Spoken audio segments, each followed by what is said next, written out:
G'day YouTube, Warbles on a lot here. And in the New England tablelands, it's a cool, cloudy day and we've got humidity over 50% and there's a promise of 80% chance of rain today. Yesterday it was 38.5 degrees with humidity of 20%. And Scott Morrison, Australia's Prime Minister, who has returned finally at long and at length from his foreign holiday, the one which he's claiming that he had to take because it's been planned for a long time and he's a father and dads have to keep their promises, so he's hiding behind his children as an excuse for why he took his foreign holiday. Just before Christmas in December, at the end of a crippling 2-year drought, the first year of which saw Australia miss out on 34% of its rainfall. This year, we've barely received 40% of our rainfall, according to average. So literally in 2 years, we've missed out on 1 year's worth of rain. And Scott Morrison's excuse for why he went out of Australia just before Christmas after, well, some people are saying a month, some people are saying 6 weeks, some people are saying 3 months of unprecedented fire activity. His excuse was nobody could have predicted the weather or what would have happened. He's admitting, get this, he's admitting that he's sorry that his absence caused people anxiety. Great anxiety, he says. As one of the Labor politicians mentioned, he's attempting to turn this into an ego trip where he thinks that Australians are happy that he's come back so he can hold our hands and provide us with some leadership. I don't know of anybody who was anxious because Scott Morrison was out of the country except Scott Morrison's Liberal national companions and their pollsters. Everybody else in Australia wasn't anxious. Everybody else was bloody angry, contemptuous, scathingly contemptuous of Morrison's hubris, arrogance, ignorance, and lack of predictive skills. He couldn't predict that Australia was going to have catastrophic fires when the weather was forecast to break all temperature records. He went ahead with his holiday plans. Yes, he did. He went ahead with his holiday plans. Now, if the fire activity was not predictable, then why is it that I started buying fire hoses 4 months ago? If this dead forest isn't predictable, then what is the point of recording rainfalls and charting them? If it's not predictable that when you miss out on 1 year's rain over a 2-year period, then the forest will die. If it's not predictable that a dying forest will drop all of its leaves and most of its sticks directly onto the forest floor, where it's going to constitute an enormous bushfire fuel hazard as fully cured dried fuel.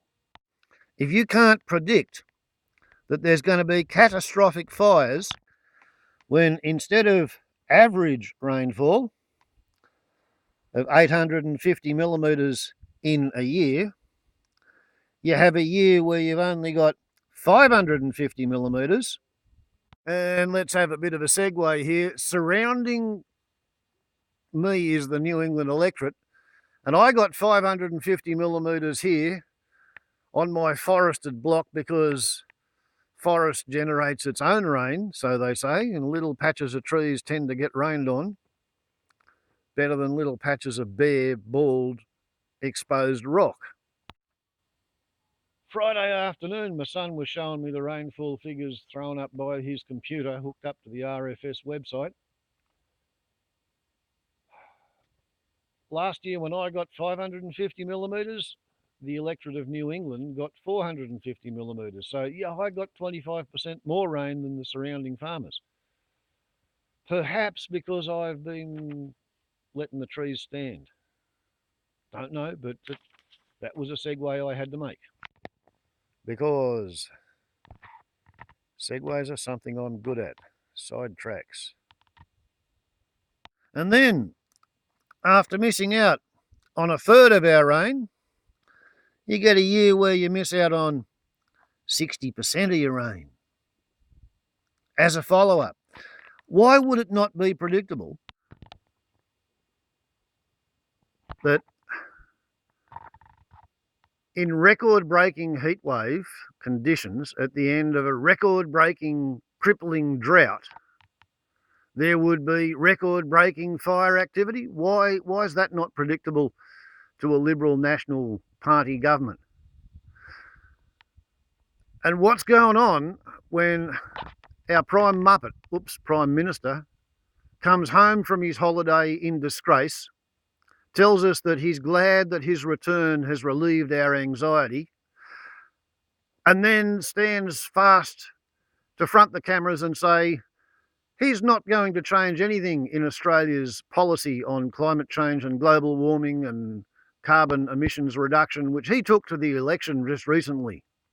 He's confident that the Australian population stands firmly behind him in wanting to burn more coal, in wanting to burn more gas, in wanting to extract more coal and extract more gas and export more coal and export more gas, because we, as Australians, can't possibly burn our coal and our gas fast enough. He wants to extract and dig it and burn it and export it faster so that he can make more money on it and grow our economy faster. So he wants to enlist the help of Thailand and Japan, India, the United States. Anybody who will import gas and coal from Australia, he wants to sell it to them so they can help us burn more and put it into the sky faster, because this isn't bad enough for him. He wants to have hotter conditions, drier conditions, longer droughts. And his claim is that nobody can connect any individual single bushfire event with Australia's exporting of fossil fuels. So much for the predictive powers of ScoMo. Scott Morrison, the man whose nickname sounds like a nasty disease for which the doctor would prescribe a topical cortisone ointment. Or perhaps allowing for ScoMo's traditional predilections, a coal tar bath. This forest isn't dying because of anything the swamp wallabies did. It's not dying because of anything the kangaroos did, or the possums, or the currawongs. This forest is dying because of what we the people have been doing. It's dying because of what our ancestors did. And we're going to change, or we're going to be got rid of. The biosphere of planet Earth is on the point of giving up the ghost entirely. People talk about terraforming Mars. Delusional psychotics. We are de-terraforming Earth. We are veneeraforming Earth. We're turning Earth into Venus. And they want to play video games on their computers about how they're going to colonise Mars.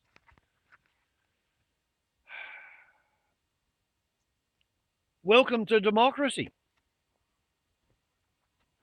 The forces of reason have been outvoted consistently for my whole lifetime. And now there really is not much else to do but roll around on the floor giggling with Schadenfreude and proclaiming, "I told you so, nya nya, I told you so." If all this shit couldn't be predicted, why is it that last year I decided that my fire engine was unequal to the task of keeping me safe from the size of the fire that this forest could generate, based on last year's lack of rain? So by winter last year, I'd spent a week trying to repair the nozzle on the old fire engine before I come to my senses, and decided to retire that as an artistic monument to the power of tight-fistedness. Yeah, great job fixing it, but I wouldn't like to trust my life to it. Not when spending a bit of the cash. It's been stuffed away in a bloody jam jar because I don't like spending it. Spending some of it got me a whole new hose and a whole new nozzle. And then my fire engine would be up to the task for 36 seconds. And if it wasn't predictable that 36 seconds worth of being as good as a fire truck would not be sufficient to extinguish the fire that a dead forest is capable of generating, then why did I go and buy a 3 horsepower water pump and a new buoy wall and another hose with a different nozzle, a bigger hose, and buy water for it? Why did I go and spend a couple of grand last year if it wasn't predictable that the forest was going to continue to dry out, and dry forests quite often burn very fiercely? I would have thought that when you look at the rainfall and the temperature figures from the Barnaby Joyce drought and compare them to the Tony Windsor drought,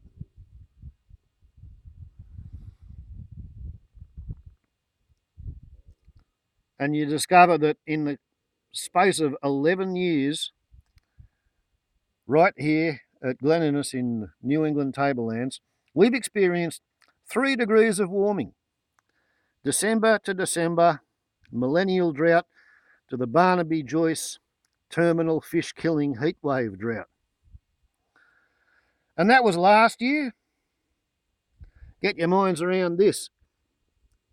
It's 4 degrees of warming, 2007 to 2019. December for December. So if I was able to look at me little pieces of paper and me written down figures and predict that this year the summer season for bushfires is going to be an absolute bastard, such a horrible bastard that there is no other priority which has a higher rating than attempting to prepare to try not to burn, then why have I done all this shit? This year I'm now looking at $7,500 or something. If it's not predictable, why did I spend $2,700 at the irrigation warehouse? Huh? $1,150 for 3 pumps at the small motor clinic. $800 on tree surgery. If none of it's predictable, why are we doing all this? Huh? Because Scott Morrison wants to tell the suburban masses that he's going to continue to deliver cheap electricity and lots of jobs and growth and a government surplus. Yeah, well, fucking good luck with that, mate. Right at the moment, the Guida Highway from Glen Innes to the coast is cut. It's been cut for weeks. It's the only B-double route for 300 kilometres up and down the coast to bring the hay bales from the few surviving farmers who've actually got fodder to sell up here to the brave optimists who are still buying feed to try and keep their breed stock alive.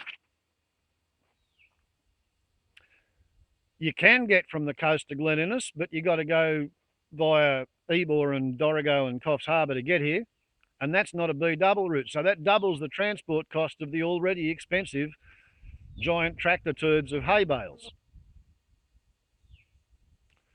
We got rain forecast for today, 80% chance of 15 or 20 millimetres. My daughter on traffic control tells me that every time the road clearing crews go down the Guida Highway, there are more dead, fallen, burnt trees on the ground. They are no closer to getting that road open now than they were 2 weeks ago because more trees keep falling down. There is now nothing holding the soil together, so expect landslides with the next rainfall. There are folk festivals on in Queensland when people who live in Sydney don't know how they're going to get there, because how do you get from Sydney to Brisbane by road without going through one of the fires? This year's tally for houses destroyed is approaching or punching through 1,000.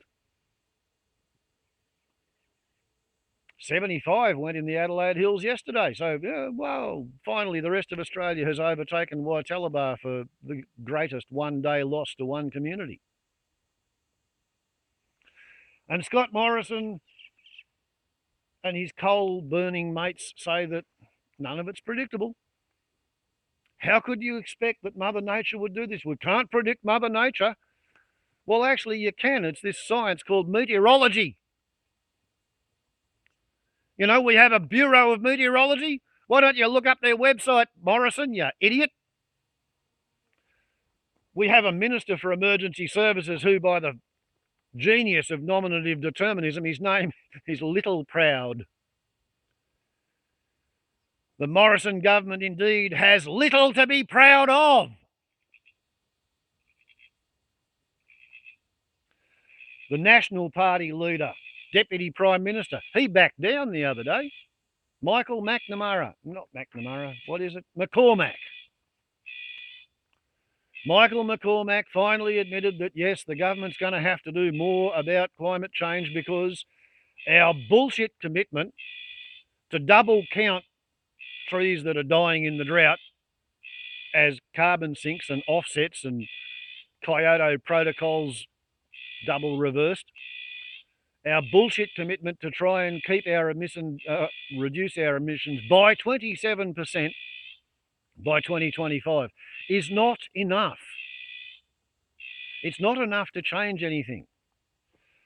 As I've said to lots of rednecks who get a big bloody shock, I voted for this drought. I voted for it in 1994 when I bought 2,000 litres of refined transport fuel and I burnt the bloody lot of it.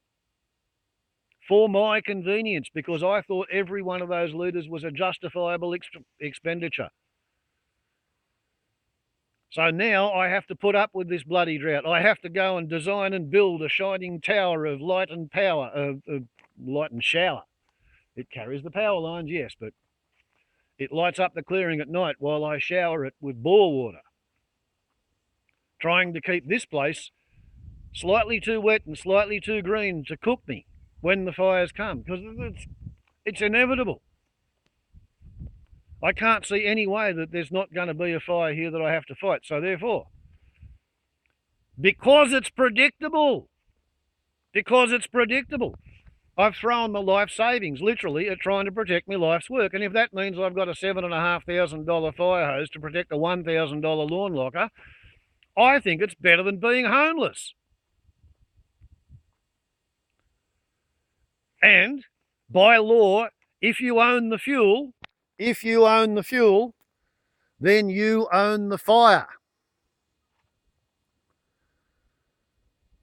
Australia's laws regarding land tenure and ownership state that as a land holder, I am obliged not only to contain any fire that I might light to within my fence line, at peril of me having to replace the fence, plus compensate anybody downwind who gets burnt out for any losses they may suffer as a result of my fire on my fuel escaping my boundaries. I'm also required at law to develop a fire containment strategy so that if I get stuck with a lightning strike into this fuel that I own, wasn't like this when I bought the place. I haven't done anything to make it like this. It's become like this as a result of the drought. The drought is as a result of the rainfall failure, and the rainfall failure seems to be as a result of forest clearing thousands of miles away. But the point is, I'm required to have a plan on the ground to contain the fire.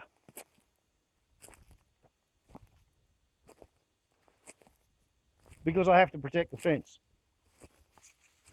So whatever money, whatever time, whatever energy I spend on trying to get ready to attempt to not burn when the fire comes, it's not enough. It's never going to be enough.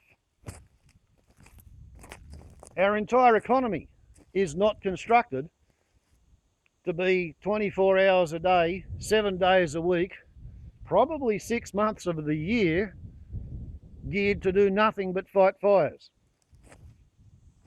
That's the kind of state, federal, national, individual effort that you'd normally associate with having a foreign invasion, a war. But our government seems fixated with the idea of them being capitalists and therefore they're better economic managers, and thus and because they want to return the economy to a surplus.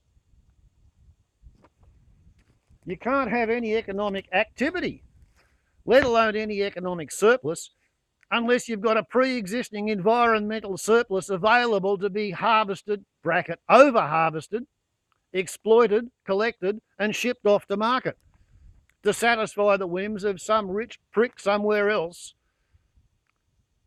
who wants to be able to boast about eating their rare and endangered species or sitting down to a table made out of a rare and endangered wood.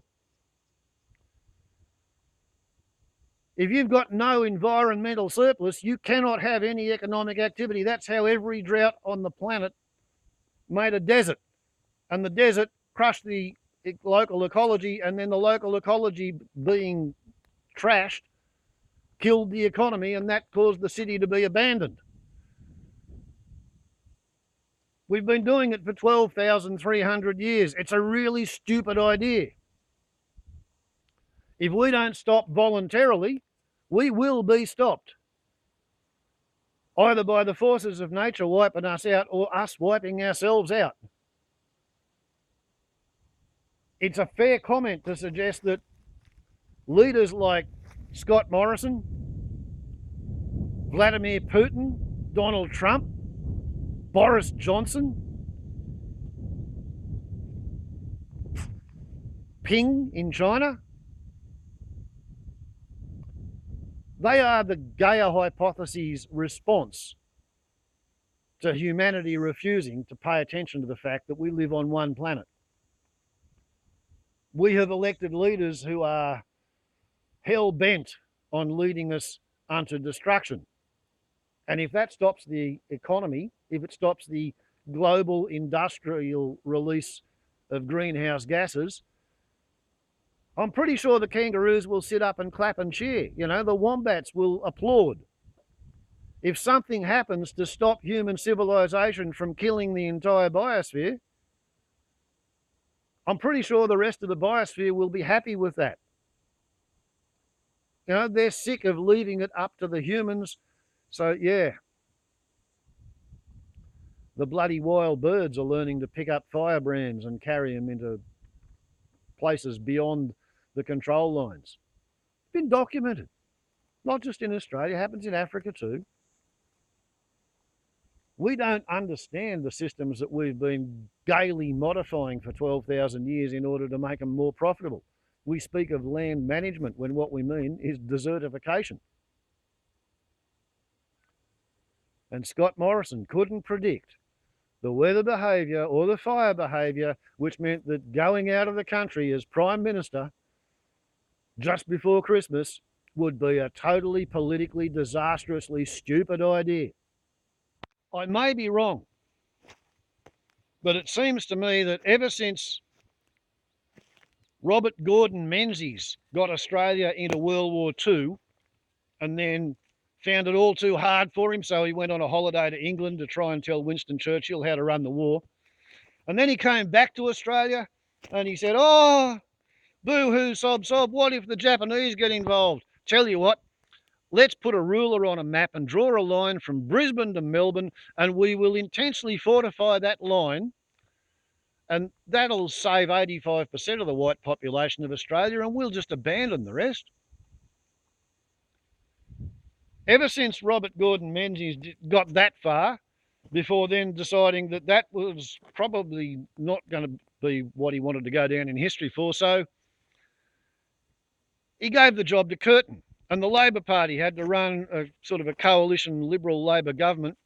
Well, it wasn't a Liberal government back then because that hadn't started till 1948. But basically, Robert Menzies inaugurated the Liberal tradition of making a hell of a fucking mess and then retiring to leave it to the opposition party to sort out. Liberal Party got into power and stayed in power all through the Korean War, got us into the Vietnam War. The 1960s and 70s became increasingly unmanageable for the Liberals and the Nationals. They made a hell of a friggin' mess of everything. And the people revolted, and we put Gough Whitlam in. And he was doing a good job, you know, like Australia still has free medical care because of Gough Whitlam. We still have a single parent's pension because of Gough Whitlam. Sydney is no longer shitting in a tin can because of Gough Whitlam. Gough Whitlam solved a lot of problems, fixed a lot of things up. Liberals and the Nationals couldn't handle it, so the CIA helped them get rid of Gough Whitlam. The Fraser government came in, didn't do too much damage, but they invented stagflation, where every time wages went up to cover the price increase, the prices went up to cover the wage increase, and everybody stayed poor. And there were lots and lots of strikes, and everybody got the shits with it. And finally, eventually, we got the shits with Fraser for fucking everything up. And Hawke and Keating came in with a wages and prices accord, and they sort of sorted shit out. But Hawke, by name and by nature, couldn't restrain himself. He wanted to get involved in NATO firing off all its anti-Soviet ammunition stockpile. So he led Australia into the first Iraq War. Blotted his copybook really well. We learned recently that he was actually a much bigger bastard than anybody ever suggested, ever dreamt of. Bob Hawke was actually worse than Cardinal George Pell, because when Cardinal George Pell covered up his mates raping children, it wasn't his own children. Rosalind Hawke, Bob Hawke's daughter, the heroin addict, the one who he famously cried on the international stage speaking about, she's contesting his will, and in an affidavit she let slip the fact that when she was raped by a Labor Party member of Parliament, her father told her she could not take that to the police because he was going to contest for the leadership and he could not afford to have any controversy attached to his name.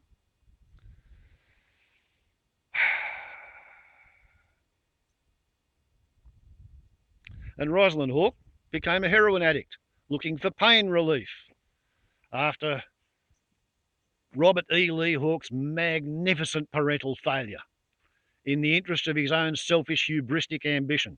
What an arsehole. Like I said, I'm good at segues. What a fucking monumental arsehole. Oh, somebody should dig that bastard's head up and use his skull for a soccer ball. He let his mates rape his daughter and wouldn't let her go to the police. Damn. Derailed a good movie. But anyway. So, Keating, he made the Redfern speech. He apologised to the Aborigines for white colonisation, for the Europeans coming out here and shitting all over the continent. So, of course, yeah, he had to go. And John Winston Howard come to power. And he led us into another fucking stupid, useless war. The Americans have now finally admitted after 18 years that they never had any strategy for how to win the war in Afghanistan. They just wanted a war. They wanted a forever war. Howard brought concentration camps to Australia. We still have them on Manus Island and Nauru. Developed a culture which fetishises victimisation of the rich by the poor. So we have to have turn back the boats policy, lies about babies being thrown overboard. Made a hell of a fucking mess. Built up a huge surplus because they had a mining boom. Gave lots and lots of money to old farts like me. Pensioners, retired people, rich people. Jesus, they got some tax breaks. And then, just as the global financial crisis was on the horizon, Johnny Howard got shit canned. And the Labor Party had to clean up his mess.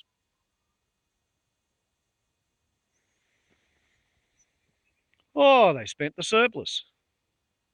But Australia didn't go through the global financial crisis in the way that the rest of the world did.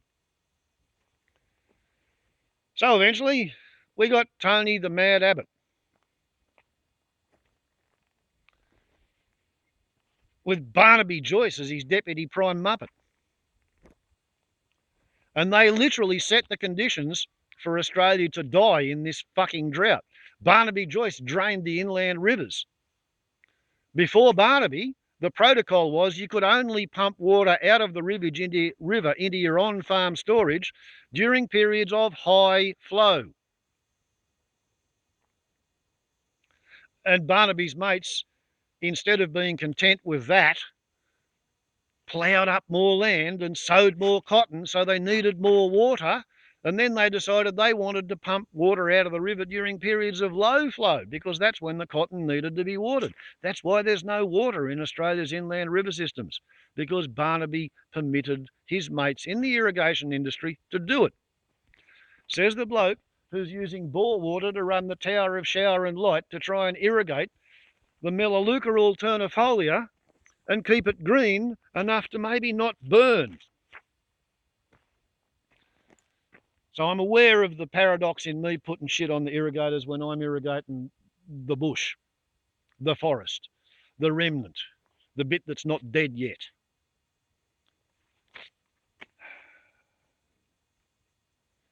And Abbott got shit canned.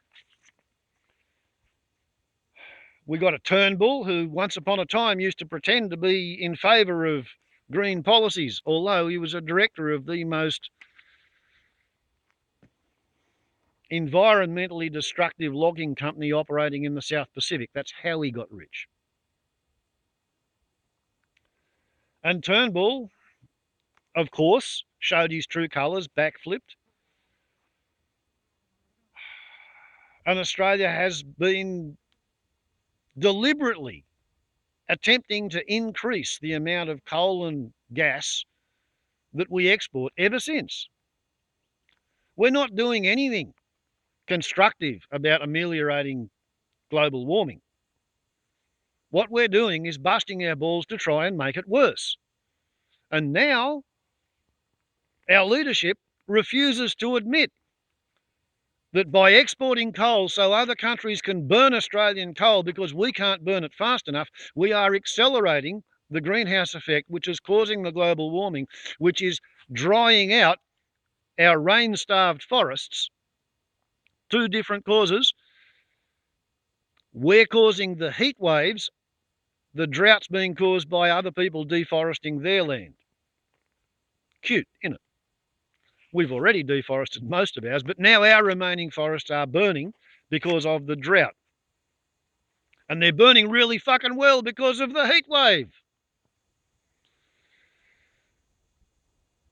There's no rain, serious rain, forecast for 6 weeks. Maybe we're going to get some today. Last night, I trusted the weather forecast and I didn't go ahead and sprinkle. Partly because I was completely friggin' knackered from playing with a chainsaw in 38.5 degrees. Removing the bushfire fuel from around my hut, where I paid to have it drop there because I'd rather have it on the ground where I can plug away and deal with it than up in the sky where I got to try and hit it with a hose. Because it's predictable, Scott Morrison. It's all fucking predictable. This was predicted 50 years ago. And anybody with a brain, anybody with respect for science, with respect for rational thought, understands that. The only people who think that it's not predictable are the idiots who don't accept the science. The ideologically driven half-wits who claim that science is political. No, science is fucking science. Economics is political. Propaganda is political. Self-interest and hubris and arrogance is political. Science is science. And the people who get into the science tend to be these ADHD, autistic, nerdy control freak types who are just interested in something that they can get right. Now, before I finish the video, I have actually got a couple of suggestions for a few things that might make what's about to happen slightly less fucking uncontrollably miserable. And it goes like this. We need to accept the fact that there's no point spending $150 million at per each for 75 F-35 fighter planes, which guzzle kerosene and fart carbon fumes, in order to defend our dying forests and extinguished economy from anybody, because nobody is ever going to want to invade Australia, because there's nothing worth capturing. European colonisation has already fucked the lot. The Chinamen are not going to come here to reclaim their bloody windmills, because if they come here in force, then it'll cost them the price of feeding the population, the remnants that remain, or perhaps putting us out of our misery. But there's nothing to be gained from anybody invading Australia, capturing Australia. That's all been done. So how about we just cancel those 75 jet fighter planes, retrain their pilots to fly crop dusters. They can go and bomb the fucking bushfires, you know, that'd be useful. Look at this grass, doesn't it respond to being watered? What a difference having a neighbour with a bore tank makes. Another thing we could do without, the jet fighters are $1.5 million each. What was the figure on those French nuclear submarines retrofitted with diesel engines because Australians don't want to have anything to do with nuclear power systems? I got an idea they were about $1.2 billion each, and we're buying 12 of the friggin' things. How about we tell the Frenchmen to stick them back up the Eiffel Tower? That would free up a bloody great big shit pot full of money to spend on firefighting, on defending the country that's not yet burnt, on modifying the urban interface, perhaps training and equipping your average citizen, so that instead of everybody relying on the idea of dialing 000 and having 3 fire trucks and a helicopter show up to defend their hacienda, how's about everybody has a pump and a water tank and a fire hose? I mean, if I can do it, and I'm on the pension, disability support pension, a nutter with a bad back and a crook foot and a criminal record, makes me kind of unemployable. If I can do it so that my hut is not in this condition, I can't possibly manicure 100 acres, but I can clean up 1.5 acres of it. Why can't everybody? Already we're at the stage where the fire brigade shows up to places and their reaction is, if you don't care about your place, why should you think we will care about your place? If I had scrub like this up against my hut, the way it used to be when you could rely on the rainfall, I would deserve to get cooked. The fact that I've made a bit of an effort means maybe I deserve to not get cooked. Simple equation, isn't it? Here's another segue. This is not a wattle tree. This is a tea tree, a Melaleuca alternifolia. I think it's the biggest one that's on my place. It's probably as old as what civilization is around here. It's just kept on keeping on.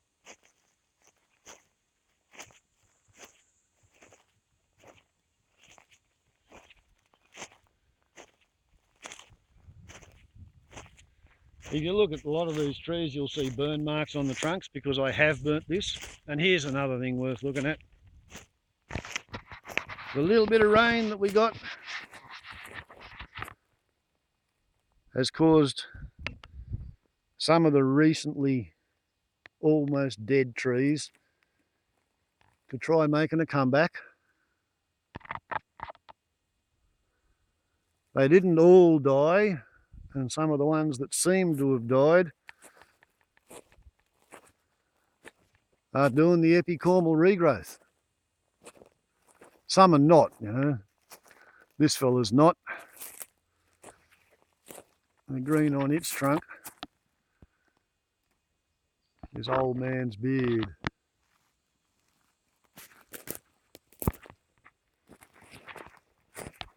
But this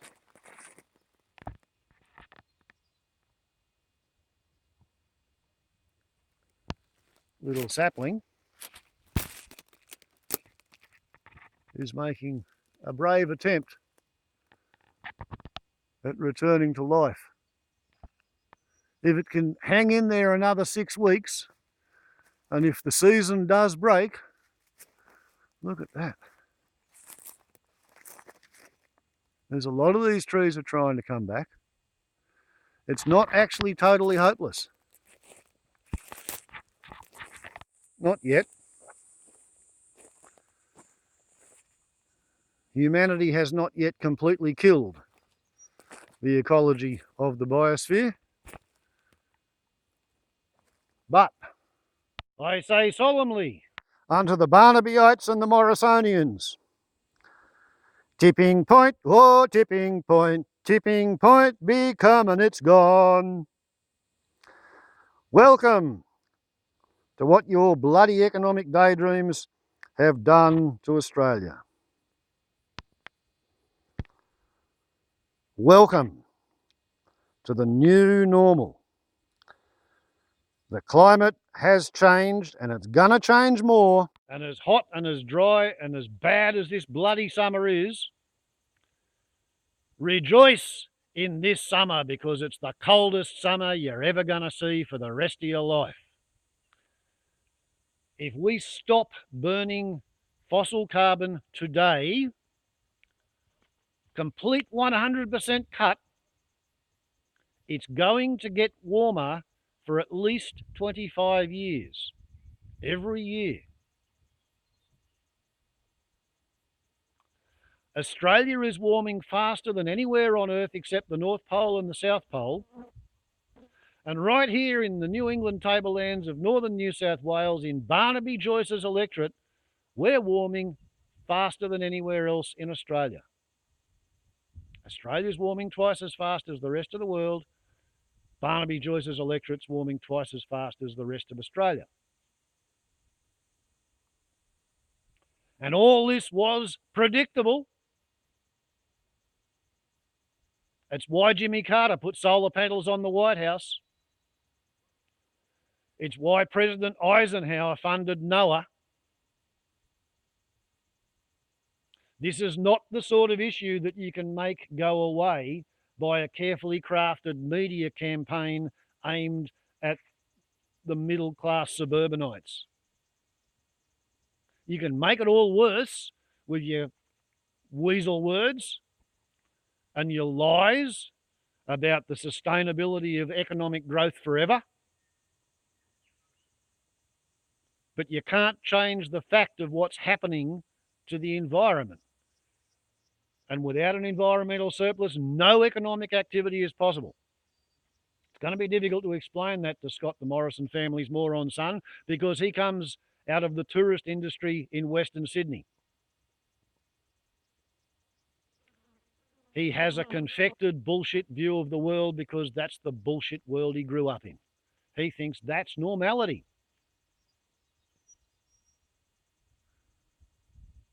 He thinks the world exists as a resource pool for him to trash in his efforts to get rich and to enrich his mates, his campaign donors, the people who facilitate him in his quest for power.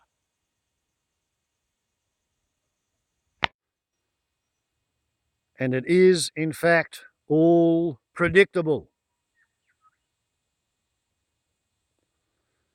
Totally predictable. And one's response to the predictability of the heat wave and the probability of continued drought, one's response to such facts of life, the response is going to make the difference. I hope the difference between being scared shitless, burnt around the edges, but left alive at the end of the day, or being turned into a crispy critter and burned beyond recognition. If I were to fail to do what I can, when I can, to reduce my chances of getting cooked by having done nothing appropriate to make the situation at least somewhat more survivable. But Scott Morrison and Michael McCormack and Barnaby Joyce and Josh Frydenberg, the whole Australian Liberal National Government, their plan apparently is the moral and ethical equivalent of taking all that bloody fuel and going and sticking it right up around everybody's house. That much fuel for everybody's house. Let's just make it all worse. Come on, we can get rich by selling this coal. We can have fat times by selling all this gas. Let's enlist the rest of the world to enrich Australia by burning Australia's fossil fuel reserves as fast as possible. Invite the fucking Indians to come and dig the world's biggest coal mine in the Galilee Basin. Don't pay any attention to the science. Just fixate and fantasize and pull your cock while thinking about the numbers of the money bags. And unfortunately, it's people like me who are out here on our own doing what we can to try not to fuck up because we don't want to be a part of a failure. We don't want to make shit worse. And it's ignorant, arrogant, hubristic, megalomaniacal pricks like fucking Morrison who are running the country. What the hell is wrong with the rest of Australians? Is it 50 years too much television? Is that what's done it to them? Fucked if I know. I never ever did fit in. I've been on the outside edge of any group I ever tried to mingle with. But God, strike me roan.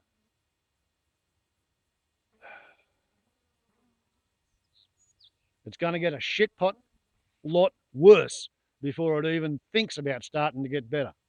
And the first thing we need to do is prioritise not wasting money on military fantasies and defensive daydreams against threats that never fucking materialise. How much money did Australia spend fighting communism? You know, the communists never ever tried to fucking take over Australia other than at the ballot box where they were soundly defeated. But by Christ, we employed a lot of fucking otherwise useless idiots posturing and poncing around in their fucking uniforms and polishing their guns from the end of World War II right up until the fall of the bloody Berlin Wall, and then we started on the Muslims.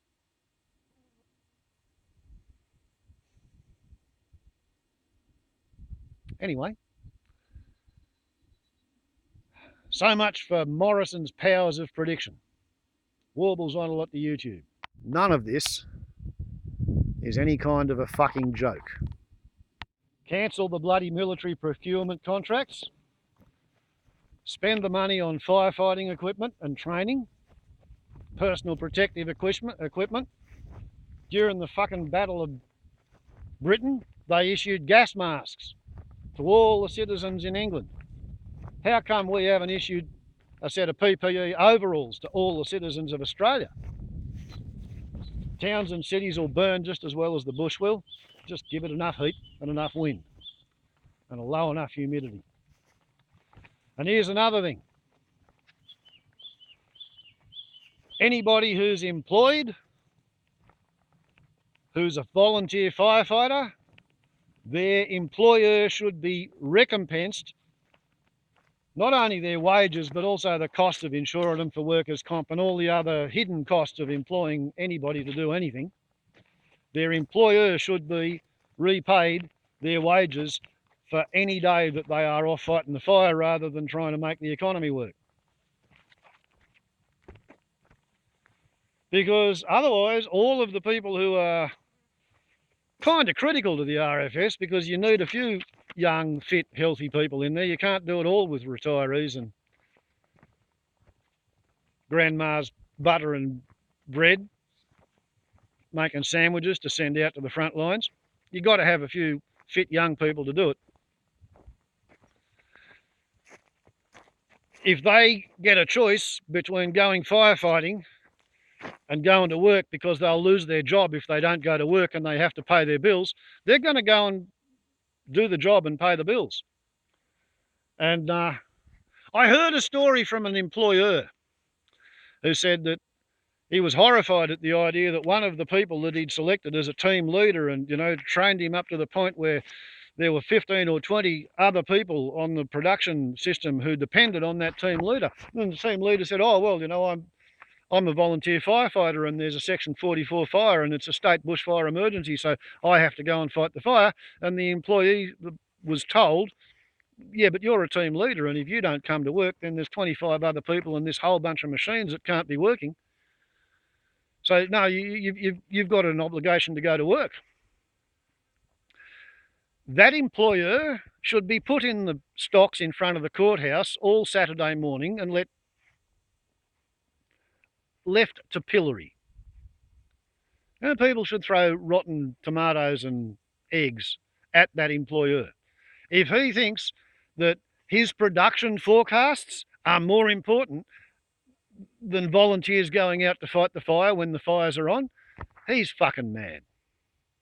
And he needs to be told so. And I'm telling him so. If you've got a firefighter on your workforce, pay the firefighter their day's wages and let them go firefighting and sting the government to pay you back. And regard it as an interim measure and start doing it straight away and you'll get the money eventually. And if you don't, the firefighters won't. And if they won't, then you won't have a fucking factory anyway because the fire's not going to stop at the edge of the town. Don't forget, because of the drought, we're all heading up to day zero for water. Stanthorpe's been carting water for months. Gloucester started carting water last week. Gloucester's paying $20,000 a day for water carters. And I can empathise with that. I can empathise with that. I spent $1,200 carting water here to put through my fire hoses, 60 tonnes. 60 tonnes in a month that put 8.3 millimetres on the ground, a third of an inch. But it kept a lot of trees alive. It kept the tea tree alive. As a result, I have this not quite bushfire death trap, not quite fuel bomb, relatively speaking. This is almost a refuge area. And now we're in a state of emergency. So rather than being recommended to leave, I can be ordered to leave. I can actually be fucking handcuffed and dragged out. I can even be probably shot for disobeying. The Bushfire Commissioner can come up here and confiscate all my fucking fire hoses because he needs it to defend a town somewhere. We've been under these conditions for 3 or 4 days and we're going to be under them for another 3 or 4 days. Strike that and I'd say 6 weeks.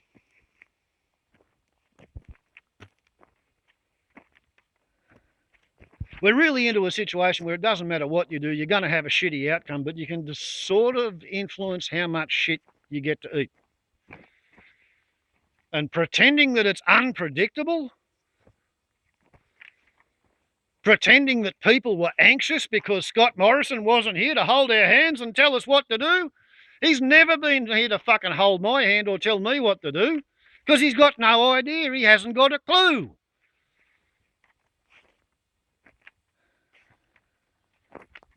Scott Morrison is as useless as tits on a bull.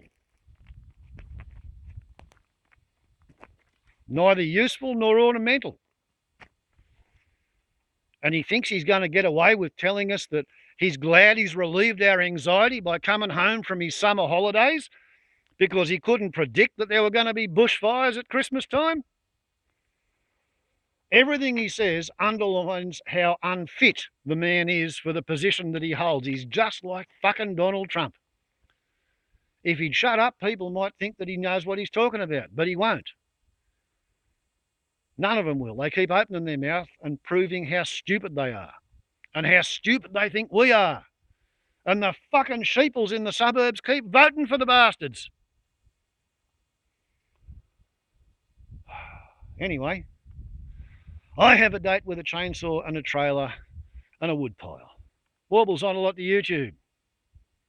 If this isn't predictable, then what the fucking hell is, apart from wind on the paper when you're shooting outside? Ciao.